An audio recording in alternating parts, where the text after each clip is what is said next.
ज्ञानतिमिरन्धस्य ज्ञानाञ्जनशलाकया चक्षुरुन्मिलितं येन तस्मै श्रीगुरुवे नमः। श्रीचैतन्यमनोभीष्टं स्थापितं येन भूतले स्वयं रूप कदा मह्यं ददाति स पदान्तिकं। वन्देऽहं श्रीगुरु श्रीयुतपदकमलं श्रीगुरुं वैष्णवांश्च। श्रीरूपं साग्रजातं सगना रघुनाथान्वितं तं सजीवं साद्वैतं सावधूतं परिजनसहितं कृष्ण चैतन्यदेवं श्रीराधा कृष्णपादान् सगना ललिता श्रीविशाखान्वितांश्च। नमोऽयं विष्णुपदाय कृष्णप्रेष्ठाय भूतले श्रीमते भक्तिवेदान्त स्वामिनिति नामिने। नमस्ते सरस्वती देवे गौरवाणी प्रचारिणे निर्विशेष शून्यवादी पाश्चात्यदेशतारिणे। वाञ्छाकल्पतरुभ्यश्च कृपा सिन्धुभ्येव च पतितानां पावनेभ्यो वैष्णवेभ्यो नमो नमः। हे कृष्ण करुणा सिन्धो दीनबन्धो जगत्पते गोपेश गोपिकान्त राधाकान्त नमोस्तुते। तप्त कांचन गौरांगी राधे वृंदावनेश्वरी वृषभानुसुते देवी प्रणमामि हरिप्रिये। वृंदावै तुलसी देवै प्रियायै केशवस्य च कृष्ण भक्ति पददेवी सत्यवत्यै नमो नमः। नमो मावदान्यय कृष्ण प्रेम पदायते कृष्णाय कृष्ण चैतन्य नामने गौरतिशे नमः। जयो श्री कृष्ण चैतन्य प्रभु नित्यानंद श्री अद्वैत गदाधर शिवासादि गौरभक्तवृंद। हरे कृष्ण कृष्ण कृष्ण हरे हरे हरे राम राम राम हरे हरे। हरे कृष्ण कृष्ण कृष्ण हरे हरे हरे राम राम हरे हरे। हरे कृष्ण कृष्ण कृष्ण हरे हरे हरे राम राम हरे हरे। हरे कृष्ण। आज के আমরা অক্ষয় তৃতীয়া সম্বন্ধে বলার চেষ্টা করব। হ্যাঁ, এই তিথি বৈশাখ মাসের শুক্লপক্ষের এই তৃতীয়া তিথি, এই তিথি প্রচণ্ড মাহাত্ম্যপূর্ণ। কারণ কি, এই তিথিতে আপনি যা কিছু করবেন সব কিছু অক্ষয় থেকে যাবে।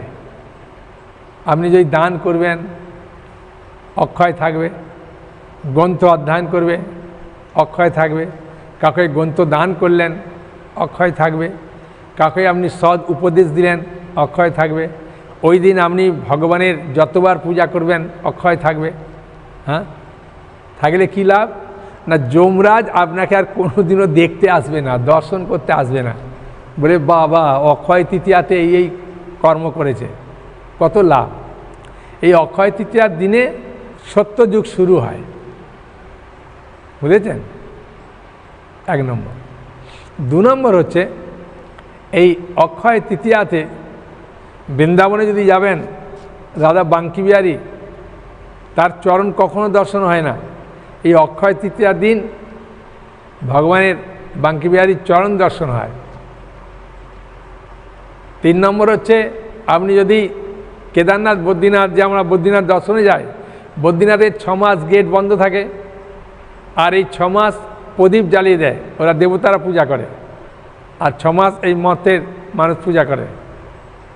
তো অক্ষয় তৃতীয়ার দিনে প্রথম গেট খোলে ভগবান বদ্রীনাথকে দর্শনের জন্যে, আর যারা যায় ওই দিন ওই প্রদীপ দেখতে পায় যে প্রদীপ জ্বলছে। 4 নম্বর হচ্ছে এই অক্ষয় তৃতীয়াকে পরশুরাম জয়ন্তী বলা হয়। ভগবান পরশুরাম তার আবির্ভাব তিথি। এই পরশুরামের খুব সুন্দর, কেন এই তিথিতে আবির্ভাব হলেন ভগবান, এর খুব সুন্দর কাহিনী আছে শ্রীমদ্ ভাগবতের নবম স্কন্ধ 15 অধ্যায়। যে মহারাজ গাদি খুব শক্তিশালী রাজা ছিলেন, আর তার মেয়ে ছিল সত্যবতী। আর সত্যবতীকে দেখতে অপূর্বা সুন্দরী। আর এক ব্রাহ্মণ ঋচিক নামে এক মুনি ব্রাহ্মণ কুমার, তিনি ওই রাজার মেয়েকে দেখে আকৃষ্ট হয়ে রাজার কাছে গিয়ে নিবেদন করলেন যে আমি আপনার মেয়েকে বিবাহ করতে চাই। তখন গাদি রাজা চিন্তা করলেন, আমি হচ্ছি শক্তিশালী ক্ষত্রিয়, আর আমার বংশের একটা মান আছে, সেই মান ভঙ্গ করে আমি আপনাকে সঙ্গে বিয়ে দেওয়া আমার কন্যা আমি উচিত বলে মনে করি না। তবে তিনি পরক্ষণে চিন্তা করলেন যদি আবার অভিশাপ দেয় ব্রাহ্মণ, তাই তিনি চিন্তা করলেন ঠিক আছে আপনি যখন চাইছেন আমি তাতে না করব না, তবে আমার মেয়ের যার সঙ্গে বিয়ে দেবো আমি একটা শর্ত রেখেছি। বলে কি শর্ত? না 1000টা ঘোড়া চাই, আর সেই ঘোড়ার ডান দিক ডান কান কি বাম কান যে কোনো একটা শ্যামবর্ণ হবে, আর ঘোড়াকে দেখতে উজ্জ্বল চন্দ্রের মতো একদম জ্যোতিসম্পন্ন, রুগাপটকা নয়, এইরকম ঘোড়া চাই। আবার একটা দুটো নয়, 1000টা। তখন ঋষিমুনি চিন্তা করলেন, আচ্ছা বুঝেছি। তাই ঋষিমুনির সঙ্গে সঙ্গে তিনি দেবলোকে চলে গেলেন। বরুণদেবের কাছে গিয়ে তিনি বরুণদেবকে সব কথা খুলে বললেন। বরুণদেব বললে কোনো অসুবিধা নেই, আপনি যখন বলছেন আমি দেব। তাই 1000টা ঘোড়া দিলেন, শ্যামবর্ণ কান যুক্ত আর খুব সুন্দর দেখতে। গাদি রাজা চিন্তা করলেন যে মুনির তো অপূর্ব শক্তি, যা বললাম তাই করে দিল, তা আমাদের কথা আর খেলাপ করা যাবে না। তাই বিবাহ দিলেন। বিবাহ দেওয়ার পরে কিছুদিন বাদে সত্যবতী তার স্বামীর কাছে একটা পুত্র কামনা করলেন। তখন উনি বললেন আমি একটা যজ্ঞ করে একটা চড়ু মানে একটা সব কিছু মিশিয়ে একটা খাবার তৈরি করব, হ্যাঁ, শক্তি প্রদান করবে তাদের। তাই তিনি যখন করার সংকল্প নিয়েছেন, সেই সময় সত্যবতীর মা অর্থাৎ ঋচিক মুনির শাশুড়ি মেয়েকে বললেন যে জামাইকে বলো তাহলে আমার তো সন্তান নেই, আমি যাতে একটা সন্তান পাই, পুত্র সন্তান। তখন সত্যবতী গিয়ে তার স্বামীকে বললেন ঋচিক মুনিকে যে মাও চাইছে একটা সন্তান। বলে ঠিক আছে, আমি 2টো পাত্রে রাখবো আর আলাদা আলাদাভাবে তোমরা গ্রহণ করবে। মানে ঠিক আছে। তাই ঋচিক মুনি নিজের স্ত্রী যেহেতু ব্রাহ্মণ, তাই ব্রাহ্মণ গুণসম্পন্ন একটা চড়ু বানিয়েছে, আর যেহেতু শাশুড়ি মা ক্ষত্রিয়, তাই ক্ষত্রিয় গুণসম্পন্ন একটা চড়ু বানিয়েছে। বানিয়ে বলেছেন যে এটা তুমি খাবে আর এটা মাকে দেবে। বলে মুনি স্নান করতে গেছে। আর এদারে সত্যবতীর মা চিন্তা করলেন যে জামাই তো মেয়ের প্রতি একটা আলাদা ভালোবাসা আছে, আমার প্রতি ততটা ভালোবাসা নাও থাকতে পারে, মেয়েকে বোধহয় ভালোটা দিয়েছে, আমাকে বোধহয় একটা খারাপ সন্তান দেবে বা কিছু দেবে। তাই মেয়েকে বললেন মা জামাই যখন 2টো বানিয়েছে তা তোরটা আর আমারটা দুজনে পাল্টা বদল করে নি, তুই আমারটা খা আমি তোরটা খাই। মায়ের মনে আলাদা ছিল, মেয়ের মনে অত কুটিল ভাব ছিল না, সরল ভাব ছিল। তাই বলে ঠিক আছে মা নাও, একটা যে কোনো খেলেই হলো, তুমি বলছো যখন আমারটা খাবে তুমি খাও আমারটা আর আমি তোমারটা খাই। খেয়েছে। খাওয়ার পরেই তাদের মনের পরিবর্তন হয়ে গেছে। যখন মুনি এসেছেন তখন দেখছেন কী ব্যাপার আমার স্ত্রীর মনোভাব এরকম পাল্টে গেল কেন। তখন জিজ্ঞাসা করতে বললেন যে মা বলছিল যে, তখন বললেন ছি ছি ছি, তোমার যে ছেলে হবে সে খুব উগ্র ক্ষত্রিয় হবে, লোককে খুব শাসন করবে, কষ্ট দেবে। তখন সত্যবতী বললেন যে আমার এই ভুলের জন্যে ক্ষমা করে দেন। বলে চরণে প্রণাম করলেন। বলে আমার ছেলে যাতে না হয়। বলে তোমার ছেলে যদি না হয় তোমার নাতি হবে। বলে ঠিক আছে আমার নাতি হোক, আমার ছেলে যাতে না হয়। তাই ওনার ছেলে হলো যমদগ্নি। যমদগ্নি আস্তে আস্তে বড় হলেন। যমদগ্নি বড় হওয়ার পরে রেণুর কন্যা রেণুকাকে বিবাহ করেন, আর বিবাহ করে যমদগ্নি আর রেণুকার মাধ্যমে কয়েকটি জন সন্তান হয়েছিল, তার মধ্যে ছোট সন্তান হচ্ছে এই পরশুরাম। এই অক্ষয় তৃতীয়ার দিনে আবির্ভাব হয়েছিলেন, মানে খুব শক্তিশালী ব্রাহ্মণ কুমার হলেও খুব ক্ষত্রিয়ের মতো, ক্ষত্রিয় নিদান করতে প্রস্তুত। তাই এই পরশুরামের আবির্ভাব। তা কিছু কিছু জায়গা গোয়া, তারপরে আরও কয়েকটা জায়গা আছে কেরল, এই সব তিথিতে পরশুরাম ওখানে একটা ক্ষেত্র বানিয়েছিল, ওই জন্যে ওকে পরশুরাম ক্ষেত্র বলা হয়, এই অক্ষয় তৃতীয়ার দিনে বানিয়েছিল। সেই জন্য পরশুরাম জয়ন্তী অনেকে বলে, বিখ্যাত যে অক্ষয় তৃতীয়ার দিন। 5 নম্বর হচ্ছে বেদব্যাস মহারাজ মহাভারত রচনা শুরু করেছিলেন আজকের দিনে। মা অন্নপূর্ণা, শিবজি ভিক্ষা করতে গিয়ে বেরিয়েছিলেন একবার, ওর একটা খুব সুন্দর ঘটনা আছে। তা ভিক্ষা করতে বেরিয়েছিলেন, আর পার্বতী মা অন্নপূর্ণা রূপে দাঁড়িয়ে ভিক্ষা দিয়েছিলেন। হ্যাঁ, মা অন্নপূর্ণার আবির্ভাব তিথি এই অক্ষয় তৃতীয়া। আর এই অক্ষয় তৃতীয়ার দিনে থেকে জগন্নাথ পুরীতে যে রথযাত্রা শুরু হয়, এই রথ বানাতে শুরু করে ওই অক্ষয় তৃতীয়ার দিন থেকে। এমনকি ভগবান শ্রীকৃষ্ণের পিতা নন্দ মহারাজ তিনি বললেন যশোদা মাকে যে যশোদা, আমি তীর্থ ভ্রমণে যাব প্রয়াগে। আমরা গৃহস্থ মানুষ, খুব সুন্দর দেখুন শিক্ষণীয়, আমরা গৃহস্থ মানুষ, আমরা অনেক কিছু কারণে পাপ কাজ করে ফেলি, তাই তীর্থে গিয়ে আমরা প্রয়াগে স্নান করব, করে দান টান করব। যশোদা মা বললেন আমি যেতে পারবো না, আমার বয়স হয়ে গেছে। বললেন ঠিক আছে তুমি যাও। তাই নন্দ মহারাজ বললেন শুকনো খাবার তৈরি করো। তাই শুকনো খাবার তৈরি করছেন মা যশোদা, আর কানাই পেছন দিক দিয়ে গিয়ে পেছন ধরে আর মাকে এরমভাবে দুলতে দুলতে বলছেন, মা এত সুন্দর সুন্দর খাবার করছো, কী হবে? তখন বললেন তোর বাবা বলতে বারণ করেছে। হ্যাঁ, তখন কানাই সঙ্গে সঙ্গে বাবার কাছে চলে গেল গোয়াল ঘরে। বাবাকে গিয়ে খুব আদর করে বলছেন যে বাবা, মা খুব সুন্দর সুন্দর খাবার তৈরি করছে। কি বলে, বাবা আমরা তো গৃহস্থ মানুষ, আমাদের অনেক সময় দান টান করতে হয়, তাই প্রয়াগে গিয়ে স্নান করে সেখানে দান টান করে আসবো। বলে বাবা খুব ভালো জিনিস, তবে তুমি এই একদিন বাদে অক্ষয় তৃতীয়া আছে, অক্ষয় তৃতীয়ার দিন যাবে, শুভ দিনে শুভ যাত্রা গেলে ভালো। তা নন্দ মহারাজ বললেন ঠিক আছে, একদিন আগে পেছু আর কি আছে, তাই যাব। তো বাবা আমাদের এই যে সরোবর, মানে পবন নামে একজন গোপ একটা সরোবর করেছিল, তা ওই সরোবরে স্নান করে আর খুব বাবা ভোরে ভোরে চলে যাবে, রাত্রির থাকতে থাকতে, কেন সূর্য উদয় হয়ে গেলে খুব কষ্ট হবে। হ্যাঁ, আর আমি আর বলাই যাব না, আমাদের জন্যে মাকে বলবে একটু বেশি করে খাবার তৈরি করতে, তাহলে আমরা শুকনো খাবার খাবো আর রোজ কথা মনে রাখবো। তা নন্দ মহারাজ খুব খুশি হয়ে ছেলের কথা মতো নন্দরানীকে বললেন যে বেশি করে তৈরি করো, কানাই বেলার জন্য রাখবে আর আমাকে দেবে। আর কানাই বলছে আগামীকাল যেতে, তাই আমি আগামীকাল যাব। হ্যাঁ, তা বললে ঠিক আছে অক্ষয় তৃতীয়ার দিন যাব।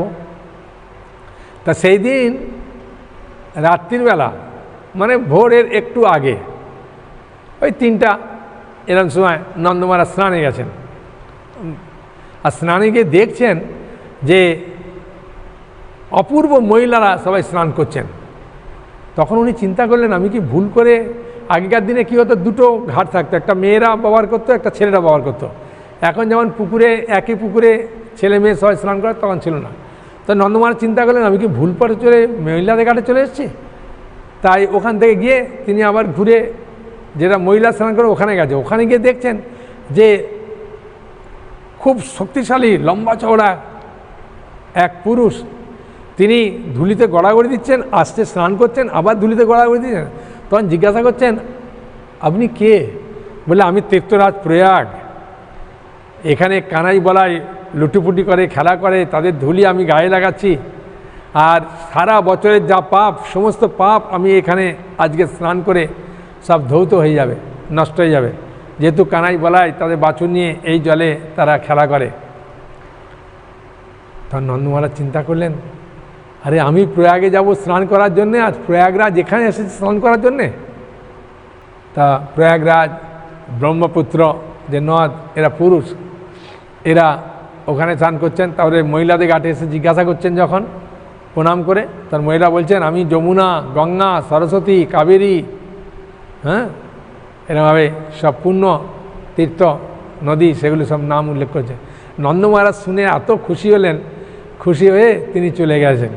হ্যাঁ, তখন কানাই হঠাৎভাবে উঠে বলছেন বাবা বাবা তুমি যাবে না? বলছেন না। ওই তাহলে শুকনো খাবারগুলো কী হবে? ঠিক আছে বাবা তোরাই খাবি। তা এই যে অক্ষয় তৃতীয়ার দিনে প্রয়াগরাজ থেকে সমস্ত তীর্থরা স্নান করতে এসেছিলেন পাবন সরোবর। তারপরে ওই নদীর পুকুরটা মানে ওই জলাশয়ের নাম হয়ে গেল পাবন সরোবর, যে সমস্ত পাপ নষ্ট করে দেয়। তো এই অক্ষয় তৃতীয়ার দিনে স্নান করতে এসেছিলেন। হ্যাঁ, এমনকি সীমাচল দক্ষিণ ভারতে বিশাখাপত্তনম থেকে 5-7 কিলোমিটার দূরে এই সীমাচল সারা বছর চন্দন দিয়ে ঢাকা থাকে। ভগবান নরসিংহদেব জিয়র নৃসিংহ, ওই জিয়র নৃসিংহকে চাপা দেওয়া থাকে। আর এই অক্ষয় তৃতীয়ার দিনে চন্দন সমস্ত খুলে তাকে ওই হাঁটু পর্যন্ত, সেই ভগবানের নরসিংহদেবের আগে এবার লীলা বলছিলাম না জিয়র নৃসিংহের, এই হাঁটু পর্যন্ত পুরা দর্শন পাওয়া যায়। হ্যাঁ, একজন ভক্ত বলছিলেন 48 কিলো নাকি চন্দন লেপন থাকে, প্রতিদিন লেপন করতে করতে হয় ওটা যখন এ করে। আমি বললাম বাহ খুব সুন্দর। এই অক্ষয় তৃতীয়ার দিন। আর অক্ষয় তৃতীয়ার দিনে গঙ্গা স্বয়ং ভগীরথের তপস্যাতে এই পৃথিবীতে অবতরণ করেছিলেন গঙ্গা। আর আমরা তো জানি চন্দন যাত্রা, হ্যাঁ, জগন্নাথের চন্দন, এই যে নৌকা বিহার হয়, চন্দন যাত্রা উৎসব এই অক্ষয় তৃতীয়ার দিন থেকে শুরু হয়।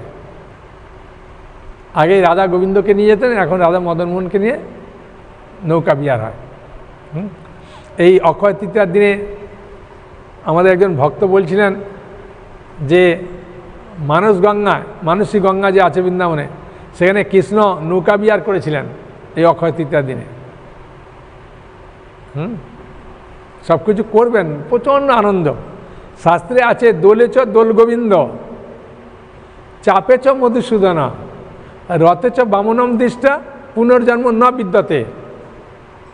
দোলেচ দোল গোবিন্দ মানে দোলনাতে যদি ভগবান রাধা গোবিন্দকে কেউ দর্শন করবে আর একবার দোলনায় দড়ি টানবে, দোলেচ দোল গোবিন্দ। চাপেচ মধুসূদনা, চাপে মানে নৌকা, নৌকার উপরে যদি কেউ ভগবান রাধা গোবিন্দকে বা রাধা মাধবকে নৌকা বিহারে দেখবে যে ভগবান নৌকা বিহার করছেন রাধারানীকে নিয়ে, হ্যাঁ, জলে, ওটা যদি দর্শন করবে। আর রথের বামনম দৃষ্টা, রথের উপরে যদি কেউ জগন্নাথকে একবার দেখবে, পুনর্জন্ম না বিদ্যতে, তার আর পুনর্জন্ম হবে না। কত সহজ। হ্যাঁ, এই জগৎ থেকে চলে যাওয়ার ভগবান বিভিন্ন উপায় দিচ্ছেন, ডিসকাউন্ট। যে এমনি তো বৈশাখ মাসের ডিসকাউন্টের কথা আমাকে বলেছিলাম আগে, এখন এখানেও ডিসকাউন্ট দিচ্ছে যে অক্ষয় তৃতীয়াতে। হ্যাঁ, গঙ্গায় স্নান করবেন। আমাদের শ্রীশ্রীমৎ জয়প্রকাশ স্বামী গুরু মহারাজ বলছিলেন একবার যে গঙ্গা স্নানে তোমরা যদি কেউ যেতে না পারো, তাহলে বাথরুমে যখন স্নান করবে তখন গঙ্গা গঙ্গা গঙ্গা বলে স্নান করলে গঙ্গা স্নান ফল অক্ষয় তৃতীয়াতে করবেন। হ্যাঁ, কত সুন্দর, মানে কত সহজ কিছু আছে। এই অক্ষয় তৃতীয়ার দিনে 1953 সালে ঝাঁসিতে লিগ অফ ডিভোটি প্রভুপাদ স্থাপন করেছিলেন। প্রথম ইস্কনের যে প্রতিষ্ঠাতা আচার্য ছিল প্রভুপাদ স্থাপন করেছিলেন। হ্যাঁ, সূর্যদেব কাছে এই অক্ষয় পাত্র যে না, এই অক্ষয় পাত্র যখন বনবাসে গিয়েছিলেন যুধিষ্ঠির মহারাজ, তিনি সূর্যদেবের উপাসনা করে সূর্যদেবের কাছে একটা পাত্র পেয়েছিলেন, অক্ষয় পাত্র। দ্রৌপদী যতদিন না ওই অক্ষয় মানে যতক্ষণ না অক্ষয় পাত্র থেকে দ্রৌপদী খাবে ততক্ষণ ওই পাত্রেতে যত খাবার সব অক্ষয় থেকে যাবে, আসবে। এই দ্রৌপদী খাওয়া শেষ হতেই এসে হাজির হলো দুর্বাসা মুনি, হ্যাঁ, তার 10,000 শিষ্য নিয়ে। কিন্তু ভগবান যাদের পক্ষে আছে তাদের কি আর বিপদ হয়? তখন দ্রৌপদী ভগবানের কাছে প্রার্থনা করলেন, আর ভগবান এসে তখন ওখান থেকে খেতে শুরু করেছিলেন। তা ওখান থেকে খেতে শুরু করবে কি, অক্ষয় পাত্র তো শেষ, কিছু তো নাই। তখন ভগবান দ্রৌপদীকে বললেন, দেখো না কোথাও একটা দানা আছে কি না। হ্যাঁ, তখন ওই এক দানা অন্ন পেয়েছিলেন, সেই দানা খেয়ে ভগবান ঢেকুর তুলতে শুরু করলেন। আর দুর্বাসা মুনি 10,000 শিষ্য হ্যাঁ ওই স্নান করে এসে গড়াগড়ি দিচ্ছেন যে এত খেয়া চাপ হয়ে গেল, আর কি যাবো, লজ্জায় যেতে পারবো না, কিছু খেতে পারবো না বলে ওলটপাট করতে পালিয়ে গেছে। এই অক্ষয় পাত্র হয়েছিল। হ্যাঁ, আর দুর্যোধন এই অক্ষয় তৃতীয়ার দিনে দ্রৌপদীর বস্ত্রহরণ করেছিলেন। ভগবান এই যে বিভিন্ন কালারের যে রঙের কাপড় পাওয়া যায়, এই ভগবান কৃষ্ণ সাপ্লাই দিয়েছিলেন দ্রৌপদীকে। চিন্তা করে দেখুন। হ্যাঁ, যখন শিশুপালকে ভগবান চক্র দিয়ে মারলেন, এই চক্র যখন এসে হাতে হাজির হলো, তখন ভগবান কৃষ্ণের হাত সামান্য একটু কেটে গেছিলেন। সেখানে সুভদ্রাও ছিলেন, কুন্তিমা ছিলেন, তারা কাপড় খুঁজছিল, কিন্তু দ্রৌপদী তার নিজের কাপড় ছিঁড়ে বেঁধে দিয়েছিলেন। তখন ভগবান চিন্তা করলেন যে দ্রৌপদী, তুমি আমার যে সেবা করলে, তোমার আমি কি প্রতিদান দেব। সামান্য একটু কাপড় ছিঁড়েছিল, তার প্রতিদান ভগবান হ্যাঁ লক্ষ লক্ষ টন টন কাপড় সাপ্লাই দিল। 10,000 হাতির বল ছিল দুঃশাসনে, সে কাপড় টানতে টানতে একদম লাট হয়ে গেল, কাপড় আর শেষ করতে পারলো না। এই অক্ষয় তৃতীয়ার দিনে ভগবান কাপড় জুগিয়েছিলেন। তো ভগবানের যদি সেবা করবেন, তাহলে ভগবান কত না খুশি হয়, চিন্তা করেছেন।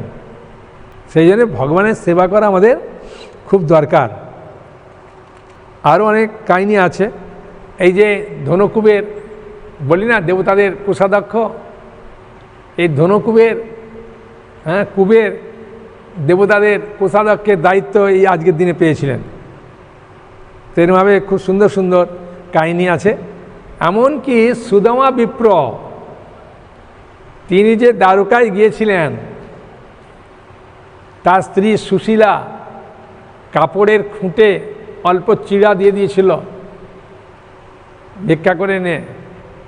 ভগবান কৃষ্ণ এই অক্ষয় তৃতীয়ার দিন হ্যাঁ অতিথি দেব ভব, তাই অতিথি রূপে তো গেলেন সুদামা, তাকে সিংহাসনে বসিয়ে তার পদধৌত করে তার জল, পদধৌত জল মস্তকে নিলেন, সবাইকে দিলেন। হ্যাঁ, একজন গৃহস্থের কী কর্তব্য কত সুন্দরভাবে শেখাচ্ছেন ভগবান কৃষ্ণ। এই অক্ষয় তৃতীয়ার দিনে সুদামা বিপ্রকে ভগবান কৃপা করেছিলেন। সেই নিয়ে অক্ষয় তৃতীয়াটা যা কিছু করবেন সব কিছু অক্ষয় থেকে যাবে। হ্যাঁ, এবং ভগবান কৃষ্ণ তিনি গীতা, আমি সেদিনে 7ম অধ্যায় পড়েছিলাম না, তা আজকে মাত্র 2টো শ্লোক পড়ব। এই 2টো শ্লোকের মাহাত্ম্য কী দেখুন। আমাকে অনেকে প্রণ করে বলছেন, আমার স্বামী বলছেন, এইসব সাধুদের কথা এসব বিশ্বাস করে লাভ নাই, তুমি যেমন রান্না করছো করো, আমি যেমন খাচ্ছি খাই, এইভাবেই সংসার চালাবো, আমি কোনো অসুবিধে নেই। হ্যাঁ, বলছে আমার স্বামী তো বিশ্বাস করতে চায় না, তখন আমি কি করে বোঝাবো। আমি তাকে যদি সে যদি মরতে না চায়, তার কাছে বড় তরোয়াল থাকলেও মরবে না। আর যদি কেউ মরতে চায়, তার কাছে একটা ছুঁচ থাকলেও সেই ছুঁচে মারা যেতে পারে। কেউ যদি বলে আমি করব না, তাকে কি করবেন। জীবকে তো স্বতন্ত্র ইচ্ছা ভগবান দিয়েছেন। হ্যাঁ, সেই স্বতন্ত্র ইচ্ছাতে তো কেউ হস্তক্ষেপ করে না। হ্যাঁ, ডাক্তার তো জোর করে তাকে আর খায় দেয় না, ওষুধ দিয়ে দেয়। এখন ওষুধও যদি খায় ওরও ভালো হবে। তা আপনার স্বামী যদি শোনে ভালো, বলবেন এই করোনা ভাইরাসের সঙ্গে একসঙ্গে বাড়িতে আছি, হ্যাঁ সাধু বাবা যা পাঠ বলছে সেগুলো আমরা করলে মঙ্গল। তা আপনার স্বামী যে উত্তর দেয়, হ্যাঁ উনি বলছেন যে আমার স্বামী এমন এমন বুদ্ধি করে বলে আমি আর কিছু বলতে পারি না। আমি সেটাও গীতাতে আপনার স্বামীকে বলবেন তোমার কথাটা গীতাতে আছে, 7ম অধ্যায়ের 15 নম্বর শ্লোক। হ্যাঁ, 14 নম্বর পড়েছিলাম। নামাং দুষ্কৃতি নমূঢ়া প্রপদ্যন্তে নরাধমা মায়ায় অপরিত জ্ঞানা আসুরং ভাবমাশ্রিত। হ্যাঁ, যাদের এরকম বুদ্ধি, তাদের বুদ্ধি আছে কিন্তু বুদ্ধিটা খারাপ কাজে লাগাচ্ছে, দুষ্কৃতি। প্রবাদ বলছেন তারা কৃতি মানে কি, কৃতি মানে ভালো, কিন্তু তারা কৃতি ছাত্র। হ্যাঁ, ওই যে দুষ্কৃতি দিয়েছে, কারণ কি না তাদের বুদ্ধিটা দুষ্টু কাজে লাগায়, ভালো কাজে লাগায় না। যদি অনুকূলভাবে নেবে যে ঠিক আছে সাধুবাবা বলছে চন্দন যাত্রা, ভগবানকে চন্দন দেব, সকাল উঠে ভগবানকে একটু ফুল দেব, একটু ধূপ দেব, তুলসী মণিকে জল দেব, পরিক্রমা করব, হ্যাঁ এখন সুযোগ আছে করি, তাহলে ভালো। আপনার স্বামীকে বলবেন যে এগুলো করলে ভালো। হ্যাঁ, আর না করলে কি করবেন, জোর করে তো করা যাবে না। হ্যাঁ, তবে স্ত্রী যা করে স্বামী তার পুণ্য পায় না। যে স্বামী পুণ্য কাজ করলে স্ত্রী পাবে, আর স্ত্রী যা কিছু পাপ কাজ করবে সেই পাপের ফল সব স্বামীকে নিতে হবে। হ্যাঁ, সেই নিয়ে স্ত্রী ভালো থাকলে একদিকে ভালো, স্বামীর ওই বিপদটা তো হচ্ছে না, পাপটা তো নিতে হচ্ছে না, স্বামীর পুণ্যটা পাচ্ছে না, ঠিক আছে। কিন্তু স্বামী যদি স্ত্রীকে সাহায্য করে, ফল এনে দেয়, ফুল তুলে দেয়, না করলেও হ্যাঁ যখন করছে তাকে সাহায্য করে, তাকে বাধা দেয় না, তাহলেও কৃপা পাবে, কিছুটা পাবে। সেই হিসাবে স্বামীকে বলবেন যে তুমি এইভাবে কৃপা নাও, আমার ফলটা আর একটু ফুল তুলে এনে দাও, আর আমি যখন করি তুমি আমাকে বাধা দিও না, তাহলে ও স্বামী আপনার কৃপা পাবে। আর 16 নম্বরে খুব সুন্দরভাবে শ্লোকটা বলছে, চতুর্বিধা ভজন্তে মাং জনা সুকৃতিন অর্জুনা আর্থ জিজ্ঞাসু অর্থাৎ জ্ঞানী চ ভরসবা। এই জগতে 4 প্রকার ব্যক্তি ভগবানকে আসে না, আর 4 প্রকার ব্যক্তি ভগবানের দিকে আসে। এই জগতে 8 ধরনের লোক আছে, 4 ধরনের লোক ভগবানের দিকে আসে না, আর 4 ধরনের লোক ভগবানের দিকে আসে। যারা আসে তারা কিন্তু সুকৃতিবান, সে ভয়ে আসুক, অভাবে আসুক, জিজ্ঞাসার জন্য আসুক, আর জ্ঞান লাভের জন্য আসুক। তাহলে চিন্তা করুন, এখন করোনা ভাইরাসের ভয়েও যদি আপনি ভগবানের ভক্তি করবেন, লাভ। এটা গীতায় বলেছে, আমার কথা নয়। গীতার 4th অধ্যায় এই 16 নম্বর শ্লোকে, 7ম অধ্যায় বিজ্ঞান যোগ, 7ম অধ্যায় বিজ্ঞান যোগের 16 নম্বর শ্লোকে ভগবান নিজে বলেছেন যে ভয়েও তুমি যদি ভক্তি করো আর অভাবেও করো তাও লাভ। তাহলে এখন করোনা ভাইরাসের ভয়ে করুন আর সংসারে অভাবের জ্বালায় আপনি ভক্তি করুন, দুটোতেই লাভ হবে, কোনো অসুবিধা নেই। জিজ্ঞাসু জ্ঞানী তো আছেই, জানার জন্যে, জ্ঞান লাভের জন্যে।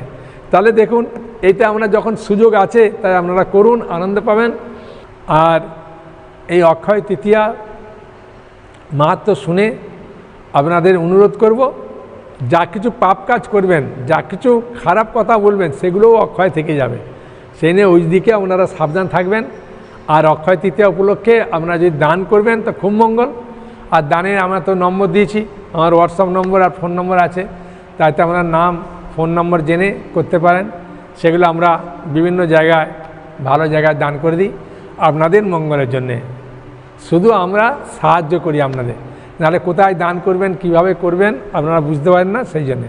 ঠিক আছে, হরে কৃষ্ণ কৃষ্ণ কৃষ্ণ হরে হরে, হরে রাম রাম রাম হরে হরে, হরে কৃষ্ণ।